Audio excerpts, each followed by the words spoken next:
ಅದು ಕೆಲವೊಂದು ವಿಷಯ ಹೇಳಬೇಕಾಗಿದೆ. ನಾನು ಧನಂಜಯ ಜಾಧವ್ ಮುಖಾಂತರ ಸಂಜಯ್ ಪಾಟೀಲ್ ಮುಖಾಂತರ ಹೇಳಿಸೋ ಪ್ರಸಂಗ ಯಾಕೆ ಬಂದಿದೆ ಅಂದ್ರಪ್ಪ ಅಂದರೆ,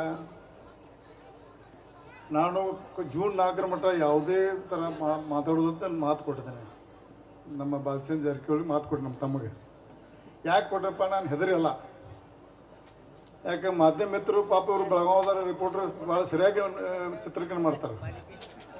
ಅದು ಬೆಂಗಳೂರು ಕುಂತಂಥ ಮಹಾನ್ ನಾಯಕ ಕಟ್ ಆ್ಯಂಡ್ ಪೀಸ್ ಮಾಡಿ, ಯಾಕೆ ಒಂದು ನನ್ನ ಶಬ್ದ ಒಂದು ಸಿಕ್ಕರೆ ಹೊಸ ತಾಂತ್ರಿಕ ಕಟ್ ಆ್ಯಂಡ್ ಪೀಸ್ ಮಾಡಿ ಏನು ಬೇಕಾದ್ರೆ ಮಾಡ್ಬೋದು. ಅದಕ್ಕೋಸ್ಕರ ಜೂನ್ 4 ಏನು ನಿಮ್ಮ ಮನುಷ್ಯ ಎಲ್ಲ ಮಾತಾಡ್ತೀನಿ ನಾವು. ಯಾಕೆ ನಮ್ಮ ಜಗದೀಶ್ ಶೆಟ್ಟರ್ ಗೆಲ್ಲೋದು 100% ಶ್ಯೂರ, ಕಾಂಗ್ರೆಸ್ ಸೋಲೋದು ಸತ್ಯ. ಸಾಧಾರಣ 2 ರಿಂದ 2.5 ಲಕ್ಷ ಇರಲಿ ನಮ್ಮ ಜಗದೀಶ್ ಶೆಟ್ಟರ್ ಸಾಹೇಬ್ ಬರ್ತಾವಂತ ಮಾತನ್ನು ಈ ಸದನ ಹೇಳಕ್ಕೆ ಇಚ್ಛೆಪಡ್ತೇವೆ. ಮತ್ತು ಸೂರ್ಯ ಚಂದ್ರ ಹೆಂಗೆ ಹುಟ್ಟಿದಾರ ನಕ್ಕಿ ಇದ್ದಲ್ಲ, ಅಷ್ಟು ನರೇಂದ್ರ ಮೋದಿ ಅವರು 3ನೇ ಬಾರಿ ಪ್ರಧಾನಮಂತ್ರಿ ಅಷ್ಟು ನಕ್ಕಿ ಇದೆ.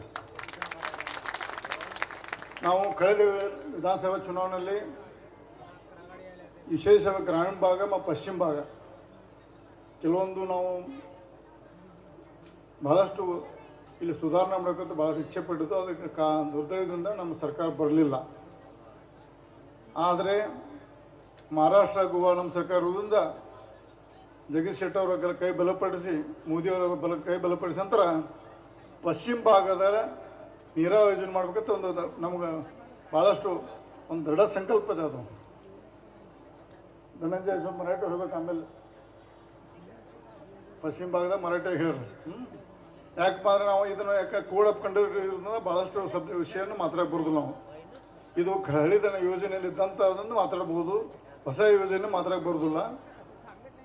ಯಾಕಂದರೆ ಈ ಸಂದರ್ಭ ಎಷ್ಟೇ ಹೇಳ್ತಿಲ್ಲ, ನಾವು ಗ್ರಾಮೀಣ ಭಾಗದಲ್ಲಿ ವಿಧಾನಸಭೆಯಲ್ಲಿ ಸ್ವಲ್ಪ ಹೆಚ್ಚು ಕಡಿಮೆ ಆಗಿತ್ತು. ನಾವು ಈ ಬಾರಿ ಎಲ್ಲರೂ ಒಂದಾಗಿ ಒಕ್ಕಟ್ಟು ಒಂದೇ ಮನಸ್ಸಿಂದ ಯಾವುದೇ ಗೊಂದಲಿಲ್ಲದ ನಾವು ಗ್ರಾಮೀಣದಲ್ಲಿ ಈ ಬಾರಿ 25,000 ಹೆಚ್ಚು ಲೀಡ್ ಆಗ್ತೀವಿ. ನಾವು ಗ್ರಾಮೀಣ ಭಾಗ ಒಂದೇ 25,000 ಲೀಡ್ ಆಗ್ತೀವಿ ಅಂತ ಈ ಸಂದರ್ಭ ಹೇಳಕ್ಕೆ ಇಷ್ಟಪಡ್ತೀನಿ.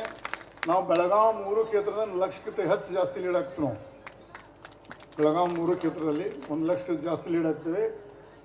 ಸಾಧಾರಣ 2-2.5 ಲಕ್ಷದಿಂದ ನಮ್ಮ ಜಗದೀಶ್ ಶೆಟ್ಟರ್ ಆರಿಸಿ ಬಂದು ಕೇಂದ್ರದಲ್ಲಿ ಮಂತ್ರಿ ಆದ ನಂತರ ಈ ಭಾಗದ ಎಲ್ಲ ಸರ್ವಾಂಗೀಣ ಅಭಿವೃದ್ಧಿಗೋಸ್ಕರ ನಾವು ಪ್ರಯತ್ನ ಮಾಡ್ತಾ ಸಂದರ್ಭ ಹೇಳಕ್ಕೆ ಇಷ್ಟಪಡ್ತೀವಿ. ಜಗದೀಶ್ ಶೆಟ್ಟರ್ ಸಾಹೇಬರು ಕಳೆದ ಲೋಕಸಭಾ ಉಪಚುನಾವಣೆಯಲ್ಲಿ ಒಂದು ಎಲ್ಲ ಕಡೆ ಹೇಳ್ತಿದ್ರು, ಹುಬ್ಳಿ ಧಾರವಾಡ ಹುಬ್ಳಿ ನಗರ ಹತ್ರ. ಆವಾಗಿಂದ ಹೊಸಾದ ಮಾಡೋರು ತ್ರಿವಳಿ ನಗರದ ಮಾಡಿ ಬೆಳಗಾವಿ ಧಾರವಾಡ ಹುಬ್ಳಿ ಒಂದೇ ಕಾರಿಡಾರ್ ಮಾಡಿ ಒಂದು ಇಂಡಸ್ಟ್ರಿ ಪಾರ್ಕ್ ಮಾಡಲಿಕ್ಕೆ ಎಲ್ಲ ಯೋಜನೆ ಮಾಡ್ತಾರೆ. ಕೇಂದ್ರದಿಂದ ಅದನ್ನು ಪ್ರಸ್ತಾವ ಮಾಡಿ ಈ ಭಾಗ ನಾವು ಈಗ ಚೆನ್ನೈ ಬೆಂಗಳೂರು ಹೆದ್ದಾರಿಯಲ್ಲಿ ಮಾಡಿದಾರಲ್ಲ ಆ ಟೈಪ್ ನಾವು ಈ NH4ನಲ್ಲಿ ಇಂಡಸ್ಟ್ರಿ ಕಾರಿಡಾರ್ ಮಾಡೋಕ್ಕೆ ನೀವು ಪ್ರಯತ್ನ ಮಾಡ್ಬೇಕಂತ ಈ ಸಂದರ್ಭದಲ್ಲಿ ಮನವಿ ಮಾಡ್ಕೋತೇವೆ. ಮತ್ತು ನಮ್ಮ ಇದು ವಿಮಾನ ನಿಲ್ದಾಣ ಅಂತಾರಾಷ್ಟ್ರೀಯ ಮಟ್ಟಕ್ಕೆ ಬೆಳೆಸಬೇಕು. ಯಾಕೆ ಯಾಕಂದ್ರೆ ನಮ್ಮ ಬೆಳಗಾವಿ ಸಿಟಿಯಲ್ಲಿ ಭಾಳಷ್ಟು ಆಟೋಮೊಬೈಲ್ ಪಾರ್ಟನ್ನು ಭಾಳಷ್ಟು ಎಕ್ಸ್ಪೋರ್ಟ್ ಮಾಡ್ತಾರೆ, ಭಾಳಷ್ಟು ಕೆಲಸ ಮಾಡ್ತಾರೆ. ಮತ್ತು ಇಲ್ಲಿ ನೇಕಾರರು ಇರ್ಬೋದು, ರೈತರಿರ್ಬೋದು, ಎಲ್ಲ ವರ್ಗದ ಜನಗೆ ನಮ್ಮ ಭಾರತೀಯ ಜನತಾ ಪಕ್ಷ ಕೆಲಸ ಮಾಡಬೇಕು. ಇಲ್ಲಿ ಸಿಂಗಲ್ ಇಂಜಿನ್ ಆಗೋದ್ರಿಂದ ಆದಷ್ಟು ಬೇಗ ಡಬಲ್ ಇಂಜಿನ್ ಮಾಡೋಕ್ಕೆ ಪ್ರಯತ್ನ ಮಾಡ್ತೀವಿ. ನಾವು ಆದಷ್ಟು ಡಬಲ್ ಇಂಜಿನ್ ಹಾಕೈತಿ, ನಮ್ಮ ಸರ್ಕಾರ ಹಾಕೈತಿ. ಆದಷ್ಟು ಶೀಘ್ರದಲ್ಲಿ ಡಬಲ್ ಇಂಜಿನ್ ಮಾಡಿ ಉಳಿದಂಥ ನಮ್ಮ ಕೊಟ್ಟಂಥ ಮಾತನ್ನು ಈ ಭಾಗದ ಜನರಿಗಿರ್ಬೋದು, ನಮ್ಮ ಬೆಳಗಾವಿ ಜಿಲ್ಲೆ 18 ಕ್ಷೇತ್ರದಲ್ಲಿ ಹೇಳಿದಂಥ ನಾವು ಇಟ್ಟಂಥ ಯೋಜನೆ ಆದಷ್ಟು ಶೀಘ್ರ ಡಬಲ್ ಇಂಜಿನ್ ಮಾಡಿ ನಮ್ಮ ಈ ಭಾಗದಲ್ಲಿ ಅಭಿವೃದ್ಧಿ ಕಾರ್ಯ ಎಲ್ಲ ಇರ್ಬೋದು, ನೀರಾವರಿ ಇರ್ಬೋದು, ಇಂಡಸ್ಟ್ರಿ ಇರ್ಬೋದು, ಎಲ್ಲ ಥರ ಯೋಜನೆಯನ್ನು ತರಲಿಕ್ಕೆ ಪ್ರಯತ್ನ ಮಾಡ್ತೇವೆ. ಮತ್ತು ಕಾಂಗ್ರೆಸ್ ಪಕ್ಷದ ಸುಳ್ಳು ಪ್ರಚಾರಕ್ಕೆ ನೀವು ದಯವಿಟ್ಟು ಬಲಿ ಆಗಬೇಡ್ರಿ. ಈಗಾಗಲೇ ಗ್ಯಾರಂಟಿಗೋಸ್ಕರ ಒಂದು ಸ್ವಲ್ಪ ಬಲಿ ಆಗಿದ್ರಿ. ನೀವು ತಪ್ಪು ನಿರ್ಣಯ ತಗೊಂಡು ರಾಜ್ಯದಲ್ಲಿ ಒಂದು ಕೆಟ್ಟ ಸರ್ಕಾರ ತಂದಿರಿ.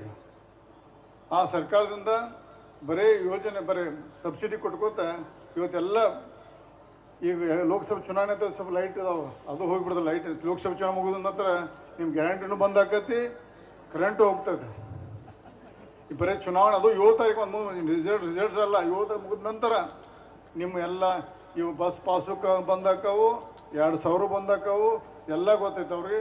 ಅದೆಲ್ಲ ಟೆಂಪ್ರರಿ. ಇದನ್ನು ತಮ್ಮ ಜನರು ಮೋಸ ಮಾಡೋಕ್ಕೆ ಕಾಂಗ್ರೆಸ್ ಪಕ್ಷ ಸರ್ಕಾರ ಮಾಡೈತಿ. ಭಾರತೀಯ ಜನತಾ ಪಕ್ಷದ ಸರ್ಕಾರ, ಕೇಂದ್ರ ಸರ್ಕಾರ ಮತ್ತು ಬರುವಂಥ ದಿನದಲ್ಲಿ ಡಬಲ್ ಇಂಜಿನ್ ಮಾಡಿ ಅಭಿವೃದ್ಧಿ ಮಾಡಿ